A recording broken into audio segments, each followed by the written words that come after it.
President Trump declared victory over ISIS today. The Pentagon says it has already started the process of returning troops from Syria. Channel 6's Bary Roy has more in tonight's Military Matters. Good evening, Bary. Yeah, good evening to you both. There are roughly 2,000 troops in Syria, and they've been there working with a Kurdish partner now for about 4 years. President Trump tweeting today that we have defeated ISIS in Syria, my only reason for being there during the Trump presidency. To date, about 99% of ISIS territory inside Syria has been taken away from the group. Now, there are some in the military that are worried that if the pressure isn't kept on, there is a chance that they could re-germinate. The reaction of political leaders around the country mixed this evening.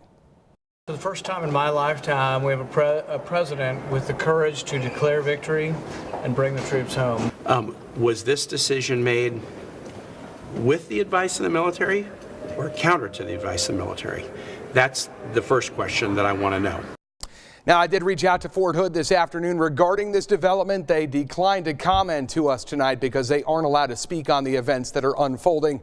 And as this story does continue to develop, we will certainly stay on top of it, bringing you the very latest as it happens out of Washington. Now, new information tonight as Fort Hood troops continue their work on the border.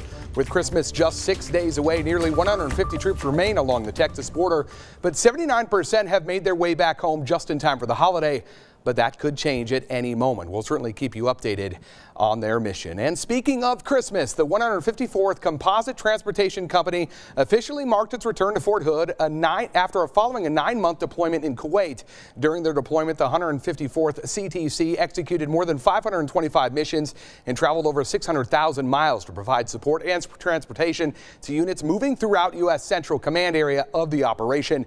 One soldier I spoke to says he's just happy to be home for Christmas. We surprised my daughter when we went to the mall with Santa Claus, and she's like, I just want my dad to be home for Christmas. And I popped out from behind the chair, and there I was. So we had some great photos there, and just seeing the look on my daughter and wife's face, it was just something that I can't put a price on. Yeah, take a look at your screen right now. That is Sergeant Elpin surprising his daughter as she sat on Santa's lap. What an incredible Christmas wish for his little girl, Chris and Leslie. It's great to have them home, and of course, we thank them for their service. Yeah.